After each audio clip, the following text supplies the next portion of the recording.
എല്ലാവരെയും നമുക്ക് ഒന്നാക്കാനും പറ്റില്ല. എന്നാൽ ഒരുമിച്ചിരുന്നാൽ മതി, അതാണ് നമുക്ക് വേണ്ടിയത്. എല്ലാ വിഭാഗത്തിൽപ്പെട്ടവരും ഒന്ന് ഒരുമിച്ചിരിക്കാനുള്ള സന്മനസ്സുണ്ടായാൽ തന്നെ പ്രശ്നങ്ങളുടെ 90% നമുക്ക് പരിഹരിക്കാൻ കഴിയും. ഇപ്പം നമുക്ക് വിഭാഗീയത ഉണ്ടല്ലോ, എല്ലായിടത്തും വിഭാഗീയത നമുക്കറിയാം, സമുദായത്തിൽ വിഭാഗീയത. എന്നാൽ ആ അകന്ന് ഇരിക്കുന്നതിൻ്റെ കാരണങ്ങളെക്കാളും എത്രയോ 1000 മടങ്ങ് കാരണങ്ങൾ ഒരുമിച്ചിരിക്കാനുണ്ട് എന്നതാണ് കാലം നമ്മളോട് ഇങ്ങനെ വിളിച്ചു പറഞ്ഞുകൊണ്ടിരിക്കുന്നത്. ഈ സന്തോഷത്തിൽ പങ്കുചേരുന്നത് നിർവഹിക്കുക മാത്രമാണ് ഞാൻ ചെയ്യുന്നത്. മുജാഹിദ് പ്രസ്ഥാനങ്ങളുടെ യോജിപ്പ്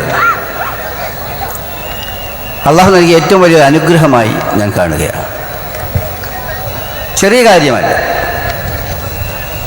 ഇങ്ങനെയൊരു യോജിപ്പ് ഉണ്ടാകണമെന്ന് ഏറ്റവും ആഗ്രഹിച്ച ആൾക്കാരുമാണ് ഞങ്ങളെല്ലാം. ഞങ്ങളെല്ലാം ഉത്സാഹിച്ച് കുറേ ജോലി ഈ കാര്യത്തിൽ ചെയ്തിരുന്നു. ഇന്ന് മീറ്റിങ്ങിൽ വരേണ്ടിയിരുന്ന കുഞ്ഞാലിക്കുട്ടി സാഹിബ്, മജീദ് സാഹിബ്, ഞാനും എല്ലാം ഒരു ടീമായി യോജിപ്പിൻ്റെ ശ്രമങ്ങൾ നടത്തിയിരുന്നു. മുജാഹിദ് പ്രസ്ഥാനങ്ങളുടെ ഐക്യ സമ്മേളനത്തിലും പങ്കെടുക്കാൻ അവസരമുണ്ടായിരുന്ന ആളുകളാണ് ഞങ്ങളൊക്കെ. ഇന്നിപ്പോൾ അതിൻ്റെ ഐക്യത്തിന് ശേഷമുള്ള 1ാമത്തെ സമ്മേളനത്തിൽ പങ്കെടുക്കാനും അൽഹംദുലില്ലാ അവസരമുണ്ടായിരിക്കുകയാണ്. ഈ സമ്മേളനത്തിൻ്റെ വാർത്തകളും ഈ സമ്മേളനത്തിൻ്റെ ദൃശ്യങ്ങളുമൊക്കെ ഞങ്ങളെല്ലാവരും കണ്ടുകൊണ്ടിരിക്കുകയായിരുന്നു. അകന്ന മനസ്സുകൾ അടുത്തപ്പോഴുള്ള ശക്തിയുടെ പ്രതിഫലനമായി ഈ സമ്മേളനത്തെ ഞാൻ കാണുകയാണ്. ഇനിയും കൂടുതൽ അടുപ്പമുണ്ടാകട്ടെ എന്ന് ആത്മാർത്ഥമായി പ്രാർത്ഥിക്കുകയും ചെയ്യുകയാണ്. നമുക്ക് മുജാഹിദ് പ്രസ്ഥാനത്തിന്റെ ഈറ്റിലമാണ് അതായി എനിക്ക് പറയാനുള്ളത്. പണ്ഡിതന്മാരോടൊക്കെ അള്ളാന്റെ പാർശ്വത്തെ പിടിച്ച് ഒറ്റക്കെട്ടായി മുന്നോട്ട് നീങ്ങണമെന്ന് ഞങ്ങൾ ഉപദേശിക്കുന്ന നിങ്ങൾ അതിന് ഒരു വേദി ഉണ്ടാക്കി എല്ലാവരും ഒരുമിച്ച് മുജാഹിദ് പ്രസ്ഥാനം പോകണം എന്നാണ് എനിക്ക് ഈ സന്ദർഭത്തിൽ ആവകമായി പറയാനുള്ളത്. അപ്പൊ നമുക്ക് എല്ലാവർക്കും ഒരുമിച്ച് നിൽക്കണം. പൊതുവായി വരുന്ന പ്രശ്നത്തിൽ യോജിക്കാനുള്ള ഒരു മനസ്സുണ്ട്. നമ്മളെല്ലാവരും ഒരുമിക്കണം. നമുക്ക് വേണം, മുജാഹിദ് പ്രസ്ഥാനമാണ് ഒരുപാട് അനാചാരങ്ങളെയും അന്ധവിശ്വാസങ്ങളെയും ഒക്കെ ഇത് നമ്മൾ ഉത്ബോധനം നടത്തിക്കാണ്ട് ഒക്കെ ആളുകളെ ഉത്ബുദ്ധരാക്കി കൊണ്ടുവന്ന ഒരു പ്രസ്ഥാനമാണ്.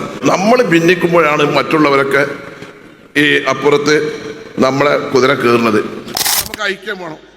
ഞാനൊക്കെ അതിൻ്റെ നിർഭാഗ്യമായ ഏർപ്പെടായപ്പോൾ ഒരുപാട് വിഷമിച്ചാണ്. ഞാൻ നിങ്ങൾക്ക് അറിയാം, 2-3 സമ്മേളനത്തിൽ ഞാൻ പ്രസംഗിച്ച. ഇപ്പോൾ നമുക്കൊക്കെ വളരെ മനസ്സമാധാനത്തോട് എടുത്ത് കടന്നിറങ്ങാം. എല്ലാവർക്കും ഉഷാറായി നമ്മളെല്ലാവരും ഒരു ഐക്യത്തിലാണ്. നമ്മൾ വളർന്ന് ബന്ധിച്ചിട്ടുണ്ട്. നമ്മുടെ നിലനിൽപ്പാണ് ചോദ്യം ചെയ്യപ്പെട്ടിരിക്കുന്നത്. നമ്മുടെ അസ്തിത്വം നിലനിർത്താൻ ഐക്യത്തിലൂടെ മാത്രമേ നമുക്കത് സാധ്യമാവുകയുള്ളൂ. നിങ്ങൾ കരുതേണ്ടത് മുസ്ലിം ഉമ്മത്തിന്റെ ഐക്യത്തിന് നിങ്ങളെല്ലാവരും പിന്തുണക്കണം. നിങ്ങളുടെ എല്ലാവരെയും പിന്തുണ ഞങ്ങൾക്കുണ്ടാവണം. ഞങ്ങളിലൂടെ മുസ്ലിം ഐക്യം നിലനിർത്താൻ അള്ളാഹു നമുക്കത് സാധ്യമാക്കി തരുമാറാവട്ടെ. മുജാഹിദ് 2 വിഭാഗമായി ഇപ്പോൾ ഒന്നിപ്പിക്കാൻ കഠിന പരിശ്രമം നടത്തിയിട്ടുണ്ട്. ഇനിയും ആ പാത പിന്തുടർന്ന് ഞാനും ആ പാത പിന്തുടർന്ന് മുന്നോട്ട് പോകും എന്ന് നിങ്ങൾക്ക് ധൈര്യം തരുന്നുണ്ട്. ഭിന്നിപ്പുകളും കുഴപ്പങ്ങളും എത്രമാത്രം ദഴവത്തിനെ ബാധിക്കുമെന്ന് പരിശോധിക്കണമെങ്കിൽ കേരളത്തിലെ ഇന്നത്തെ മുജാഹിദ് പ്രസ്ഥാനത്തിന്റെ അവസ്ഥ മാത്രം പരിശോധിച്ചാൽ മതി.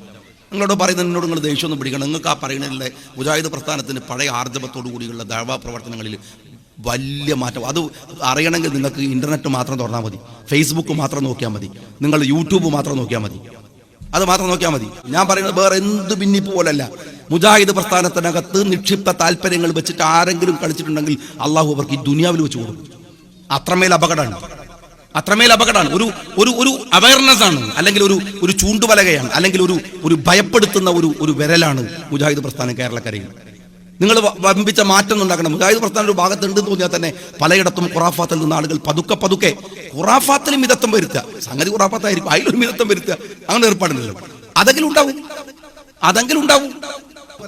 ഇത് നോക്കാൻ ഒരു വിഭാഗം, ഇത് പറയാൻ ഒരു വിഭാഗം, ഇത് റെക്കോർഡ് ചെയ്യാൻ ഒരു വിഭാഗം ഉണ്ട് എന്ന ഒരു ബോധം, ഒരു ജാഗ്രത കേരളത്തിലെ മുസ്ലിം സമൂഹത്തിനുണ്ടായിരുന്നു.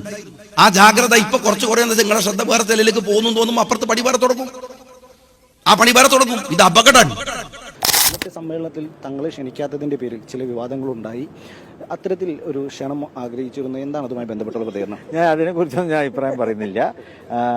വഖഫ് പോലുള്ളൊരു വിഷയം, അതിൻ്റെ പേരിൽ ഒരു വിഭാഗീയത ഉണ്ടാകാൻ പാടില്ലാത്തതാണ്. ഇപ്പോൾ അതാണ് എനിക്ക് പറയാനുള്ളത്.